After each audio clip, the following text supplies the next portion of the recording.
tireless leadership on this issue and his excellent partnership. I also want to recognize all the advocates and leaders that are standing here.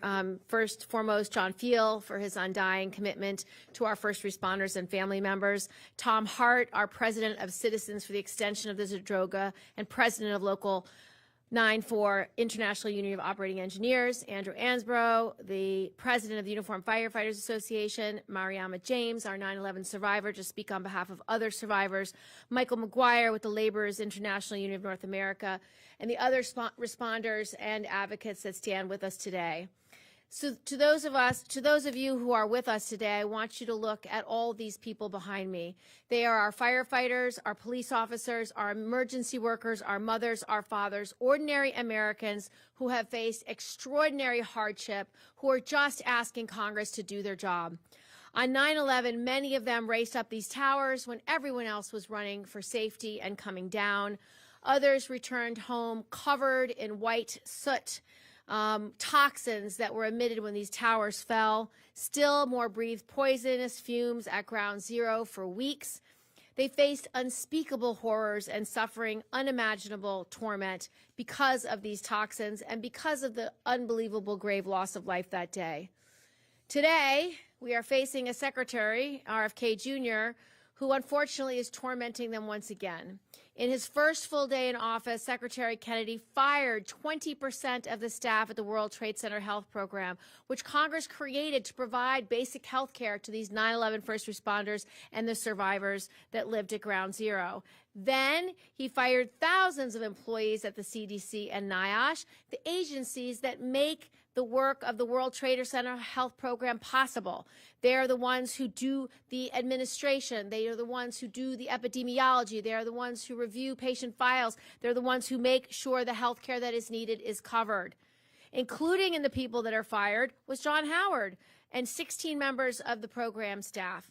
Now, we've raised our voices, we have fought back, and now the Trump administration says they've reinstated Dr. Howard and those who were fired, but it's unclear what that actually means. Are they fully reinstated? For how long? How can we trust anything this administration says? Because they keep firing the people who are doing the work that keep our first responders alive. They say John Howard has been reinstated, but we have no confirmation that he's been reinstated, and we don't know if he's reinstated continually or just until June 2nd. That is what we are up against, chaos and confusion. Even if Dr. Howard has been reinstated, the staff at NIOSH and the CDC are still fired. As a result, we know the World Trade Center Health Program stopped approving new cases.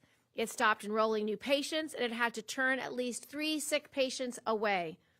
HHS reversed course again and began approving new enrollments, and those patients are now receiving care. But again, for how long?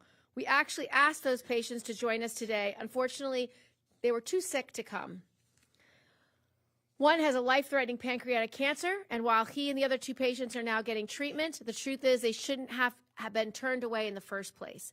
For people as sick as they are, care delayed is the same as care denied. Meanwhile, we have Secretary Kennedy lying on Fox News saying that he hasn't cut the program. We know that is not true. He doesn't even seem to understand what the program is called. It's an outrage and it's absurd. Tomorrow, Secretary Kennedy will appear before the Senate Committee on Health, Education, Labor, and Pensions, and we need to hold him accountable. I'm working with my colleagues in the Senate to demand answers, and I'm also sending a letter to Secretary Kennedy's office requesting the basic information that we need. What is Dr. Howard's employment status? Whether the program is enrolling new patients and members, certifying new treatments. How many staff critical to the work of the World Trade Center program remain? These are basic questions that he has to answer. September 11, 2001 was one of the worst days in America's history, and the traumas that so many Americans endured as a result live on in those communities and in those families today. It's why the American people made this solemn promise to never forget the sacrifices of our first responders, and why we created the World Trade Center Health Program in the first place, to give them care. So we will not waste any more time fighting for our first responders and family members. We are demanding answers, and we are demanding them now. Senator Schumer. Thank you, Senator Gillibrand, and thank you for your great leadership here. I want to thank our advocates as well, John Field, Thomas Hart, Andrew Ansbro, Mariana James, and so many others. Now, we're here today because of our sacred promise, never forget. And that sacred promise is under attack. Ever since he was confirmed, Robert Kennedy Jr. has tried to gut the World Trade Center health program. Not trim, not tweak, not fix, but gut. Just look at the chaos that's been swirling over the last few weeks.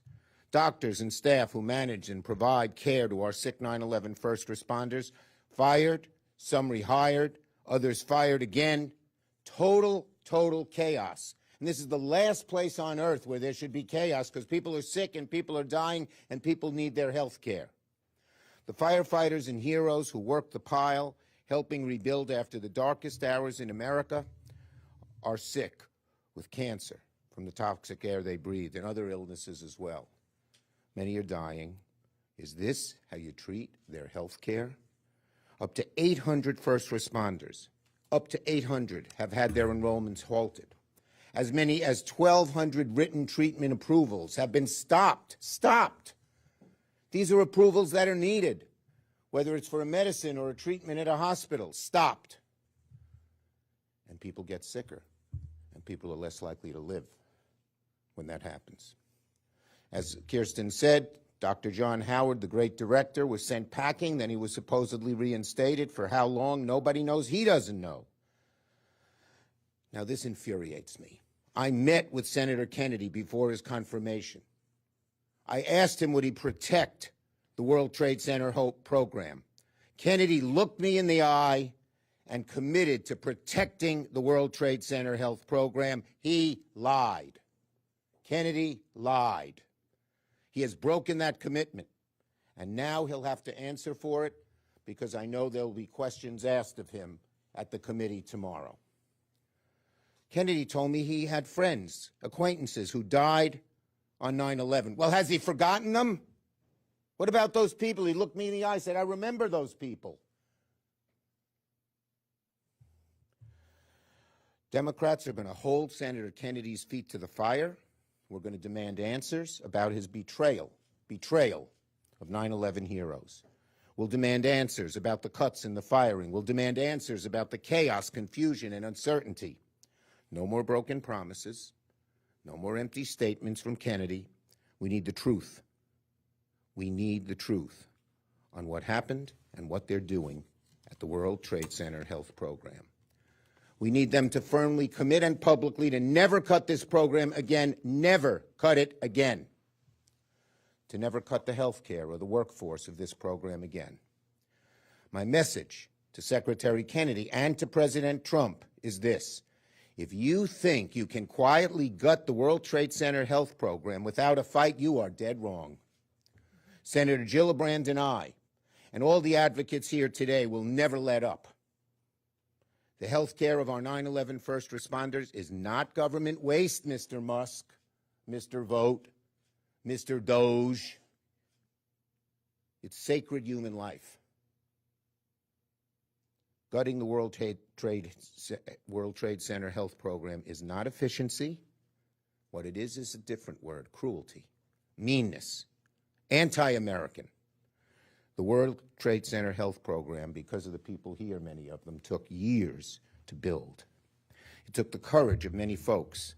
Some of the folks are here today, some of them are gone, who walked the halls and are now gone, succumbed to the illnesses they acquired on 9/11. But because of the work of those people and the people here, it's the law, not a whim, not a maybe, not if I want to, a law. And now Kennedy is trying to take that all away in the blink of an eye. The chaos and confusion that this administration has created will not blind us to the reality. What they are doing is not never forget. What they are doing is screw you. That's a total betrayal, and it won't happen on our watch. Senator John Field. Thank you, Chuck. Sir. Yes, sir. I'm just going to say what everybody else is thinking. Kennedy, you're a fucking liar. It's that simple. The secretary is disingenuous. The secretary is uniquely unqualified to hold any government position. But what are we doing today? Are we talking about a bill we've been walking the halls of Congress to get passed that they took off the table in December? Are we talking about Dr. Howard losing his job and the 15 doctors being fired? Are we talking about restoring NIOSH? What are we here for? This is 20 years of bullshit that you guys keep putting in front of us that we have to fight. You know, nobody apologized after 9/11. Nobody. Nobody said sorry for making him sick, her sick, him sick. Instead, we created the World Trade Center Health Program.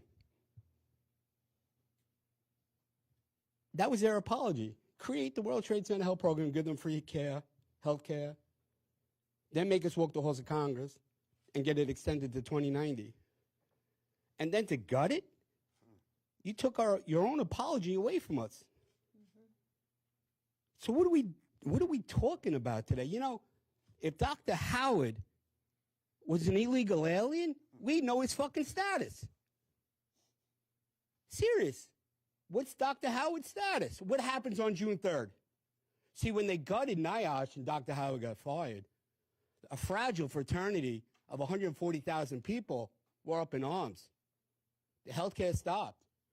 Now they're all wondering what happens June 3rd.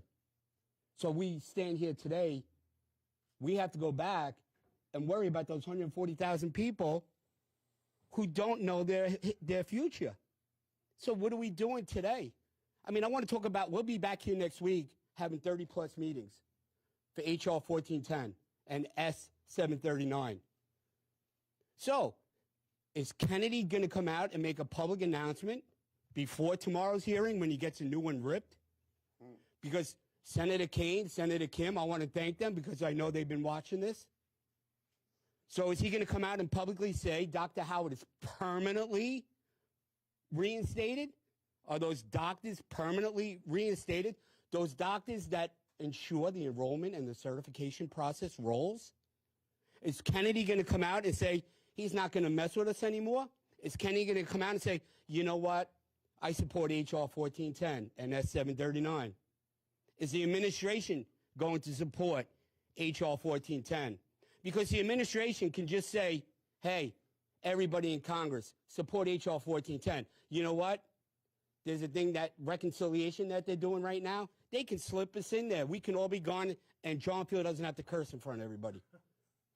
But today, we're here, and what are we doing? We're fighting the boogeyman. Who's our enemy? Kennedy? He's an idiot. Again, grossly unqualified to hold any position in the United States federal government. What an incompetent, arrogant, dumb, stupid, repulsive fool to recklessly, without any humanity, hurt 140,000 people. If you're not angry, then you're not human. Have a good one. Thank you, everybody. Thanks, Chuck. I'd now like to invite up Thomas Hart, our president of Citizens for Extension of the Droga Act and president of Local 94 International Union of Operating Engineers. Thank you. Thank you, Senator Schumer. Thank you, Senator Gillibrand. John, today we're here for two things. We're here to say thank you to the people who have continued to support our fight and our effort from day one. These people behind me and the people that have gone before you, people that have gotten sick, the people that have been shut down, have risen from the ashes and the chaos and the confusion. We know about chaos, confusion, dark times. These people answered the bell. They were there for it. Chaos and confusion are nothing new to us. We're pros at it. What's going on today is an atrocity. We're here today also, John, to hold people accountable for the things that they're doing. That's what's got to come out of today, tomorrow, and every day forward. People need to be held accountable for what they're doing. I hope that people have the courage to ask those questions tomorrow when he's sitting on that floor, because he is not qualified to do the things he does.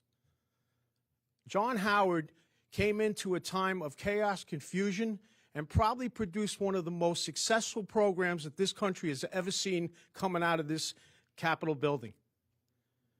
The man is a hero. The way he's being treated is completely disrespectful. Think about being diagnosed with cancer when you answered the bell. 15, 17, 18, 20 years later, you come down in the gestation period with cancer. Because in the deepest, darkest times of our country, in my city, the city of New York, it hit close to home. Now they're being told that they're not going to have anybody there for them. Nobody wants to talk about the mental health aspect of what we're dealing with. Think about that if that was your aunt, your uncle. Think about what they're thinking about. There's nowhere to turn. They're scared to death. The only thing facing them is death because we turned our backs on them. Never forget. I know in my local, we will never, ever forget. These folks here, they're never going to forget. And guess what? We're never going away. So tomorrow, please have your colleagues have the courage to stand up the same way these people have, and we'll continue the fight. Thank you. Thank you. Now I'd like to invite up Andy Ansbro, the president of the Uniformed Firefighters Association for Local 94 IAFF-AFL-CIO. Thank you, Senator Gillibrand and Senator Schumer, for having us here, and everyone for coming back down again for this important work that we do. I come here representing 20,000 active and retired New York City firefighters, including all of the 9/11 first responders that are still alive, myself included. But I'm also down here this week for Police Memorial Week to represent my father, who he and I both survived the collapse on 9/11, and just almost 2 years ago he lost his life to 9/11 related cancer. He suffered for about 8 years before the cancer finally took him. My family watched him waste away, and it was very heartbreaking to watch a loved one die, but we never had the worry that his health care wouldn't be taken care of, that he wouldn't be able to see the great doctors that we have in New York City. They wouldn't get the best care. Since Secretary Kennedy took the job, he's thrown chaos into the system. We have members that have received cancer diagnoses that have had their cancer treatment delayed. Delaying people's cancer treatment is putting them closer to death. I've had friends, young men, die 4 months after their diagnosis. Everyone that gets cancer has a line in the sand where they get treatment. If they're on the right side, if they live, on the right side, if they die.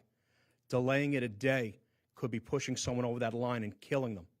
But the mental anguish you're causing to all of those people that are being treated, or people like myself that fortunately do not have a fatal cancer lurking in our bodies that I know of, it's still an uncertainty that what's going to happen with this program. Is it going to be put back together the way we were told it was going to be put back together? We're not talking about a mistake that was made yesterday. This mistake was made months ago. It was made several times, and it was also done.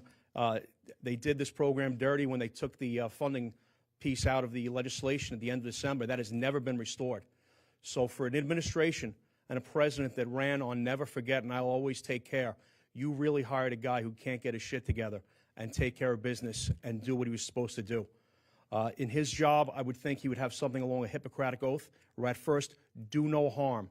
And on day one, to cut all those jobs without knowing what you were doing and not restoring them is a disgrace, and we'll hold you accountable for it. And you better get it together because we're not going away. Thank you all for your time. Unfortunately, I won't be here tomorrow. My nephew is graduating from the academy, carrying on my father's name in the FDNY, but I know John and the rest of the group here will hold Kennedy accountable tomorrow. Thank you. Our next speaker is Mariama James, our 9/11 survivor. Hi, my name is Mariama James, and I am a survivor of the 9/11 terrorist attack.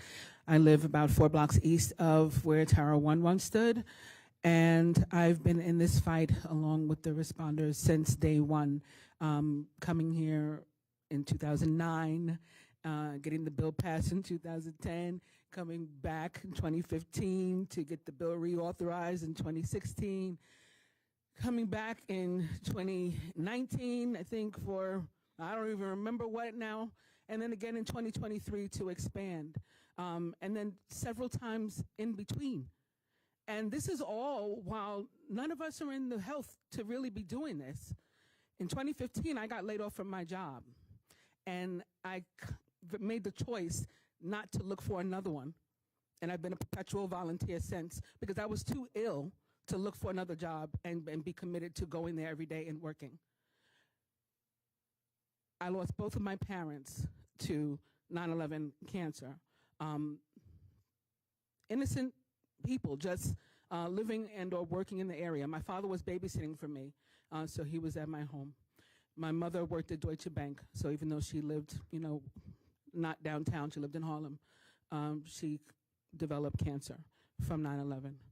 And there are a number of other people that I've known along the way and been close to along the way that are no longer here. It's like they're trying to wait us out, wait for us to all be gone. I had been in this photo spread back in 2006 that was like the first iteration of this Remembering 9/11 Heroes. And James Zadroga was in that same spread. The Dust Cloud Lady was in that spread, and others. And my family, my father, my 3 kids, and I.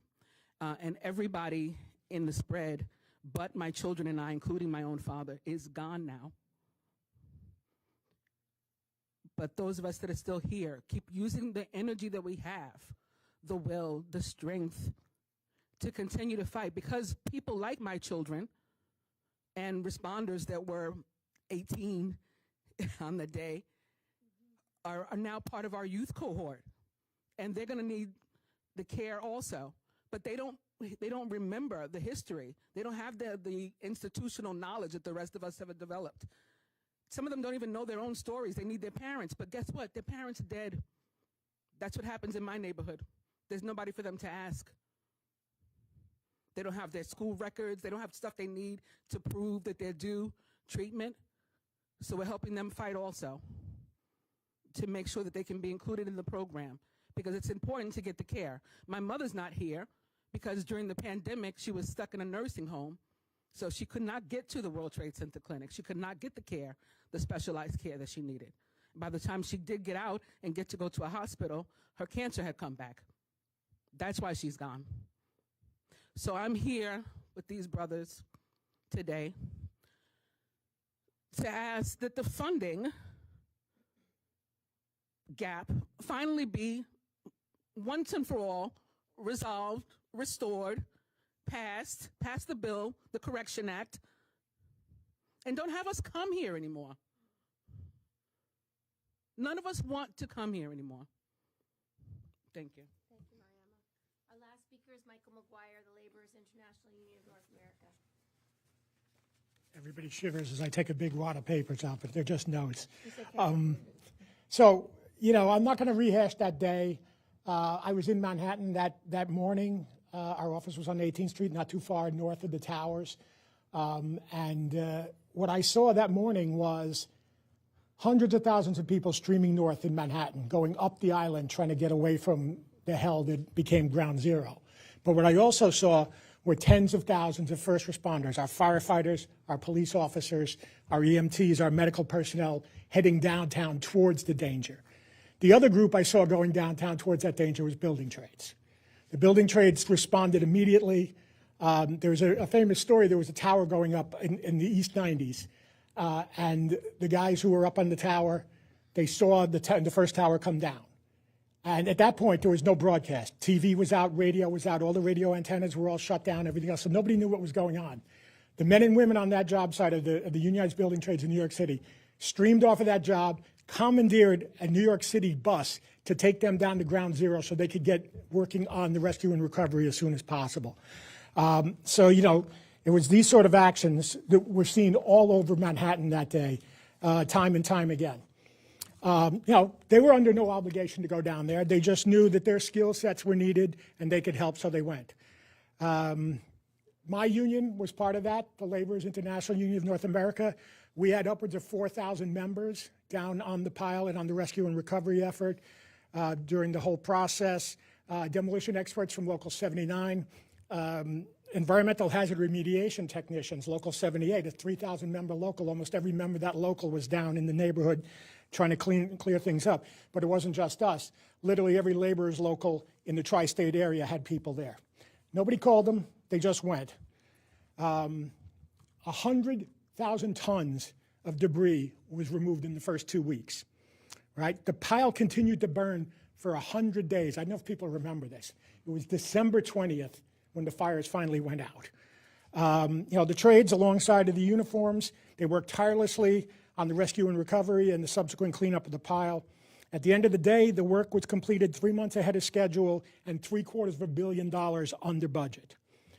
But here's the thing: in those early days, in those first 2 weeks, when 200 million pounds of toxic smoldering debris was removed, no one compelled the trades to be there. Contracts weren't even signed for the cleanup of the pile for months. It was actually in 2002 when the contracts got signed. So the trades were there because it was the right thing to do. There was work to be done. There was no, not to steal a page from John, but there was no time for bureaucratic bullshit. So here it is now, almost a quarter of a century later, and ironically, it's precisely bureaucratic BS that's forcing these heroic citizens to suffer and die.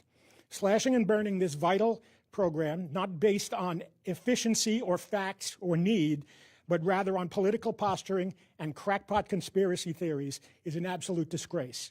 It's based on the fevered dreams of a delusional despot who, at the end of the day, will be responsible for the deaths of thousands of more Americans than were killed that morning in September of 2001. But it doesn't have to be that way. Reinstate Dr. Howard to his full power and position. Reinstate all staff of NIOSH that were working on the World Trade Center health-related issues. And frankly, Secretary Kennedy, resign.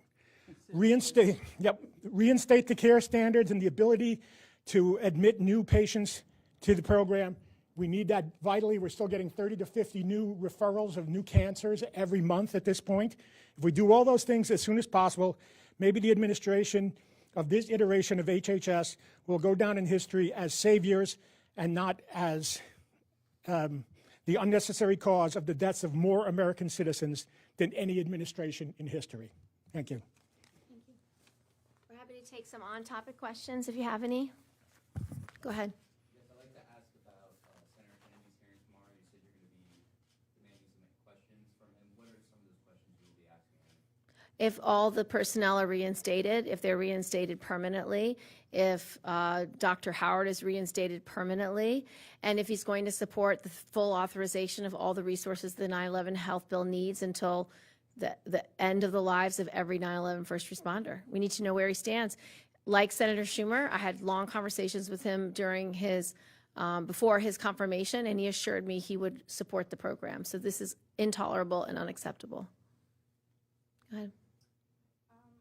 The president is a native New Yorker, and I know he's dealt with many of you on this issue. Many were there at the Rose Garden when he signed the extension. And I'm just wondering whether there's been any communication with the White House, with the president directly, to appeal to him, given that this is a program that, you know, hits home to many New Yorkers. There's been a lot of bipartisan discussions directly with the White House, with members of the New York delegation. The president signed into law the VCF, the extension of the compensation side. This is the healthcare side. His comments were, he did it in his first term so we can all live a great life. If you call coming back to DC over and over again a great life, then your heart's not in it as a human being. Because if he really cared, he would tell Speaker Johnson to put our bill on the floor as a standalone or attach us in the continuing resolution. Yeah. I mean, In the reconciliation bill. This administration is silly. This is run by a bunch of silly people. Come that speak in front of the unqualified. mic, and the mics they have. Did you hear all of that? You can say it again. Who didn't hear it? Take it from the top. Take it from the top. Yeah. Yeah. President Trump. If President Trump really cared, he would have Speaker Johnson put us in reconciliation on the continuing resolution. If he really cared, he would have stopped the madness before it started. He claimed that he helped us in his first term by extending the Victims' Compensation Fund. We're here for the health care. You can't spend money when you're dead. You can't spend money when you're bedridden. You can't spend money when you can't leave your house. Well, you guess you can. You can go on Amazon. But the point is, he did not help us completely. If he really, truly wants to help us, then help us right now, today. Today, he can help us, and he hasn't. So I put him in the same boat as Kennedy.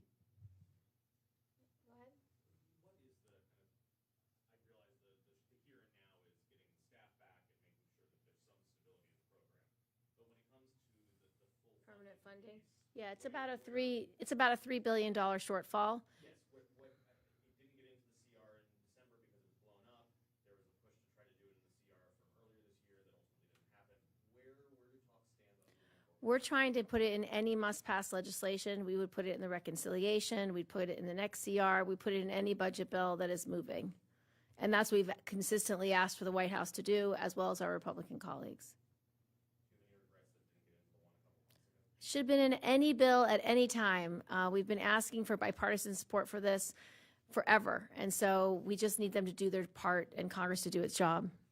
In 2010, the original statute for the bill calls for 138 people to be staffed under NIOSH to administrate the World Trade Center Health Program. We were at 93. If that bill would have got attached in December, we would have met the 138 criteria. There would have been no backlog on enrollment and certification. So they're doing double whammy in hurting the 9/11 community.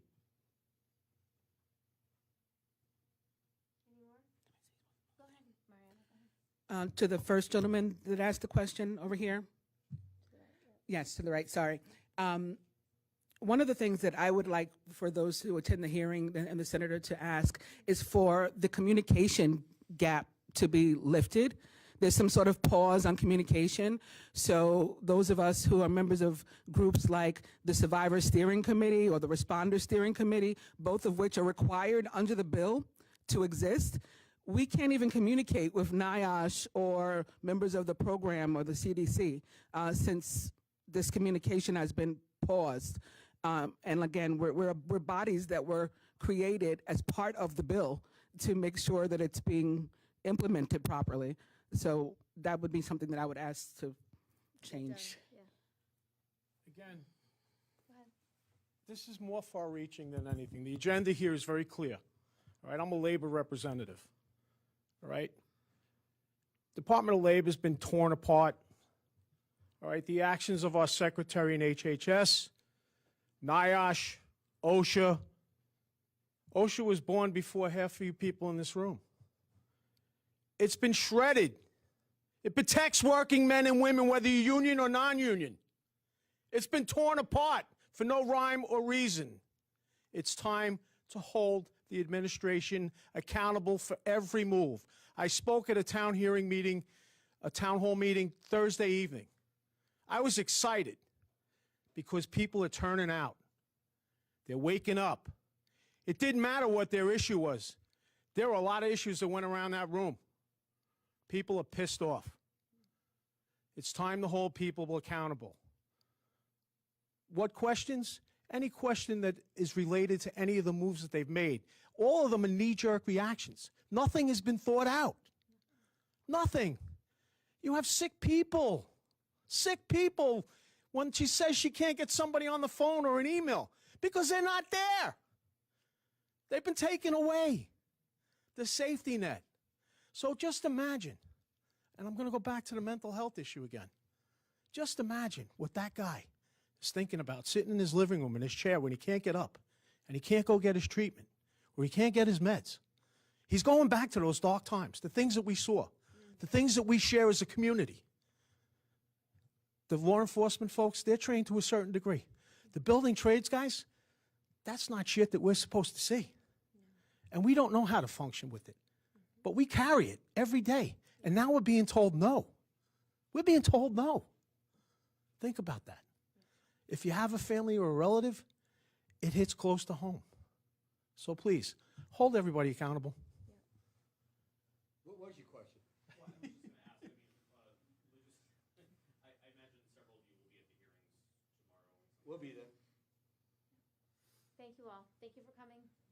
Thank you, guys. Thank you. Thank you. Thank you so much. Thank you so much for being here. Thank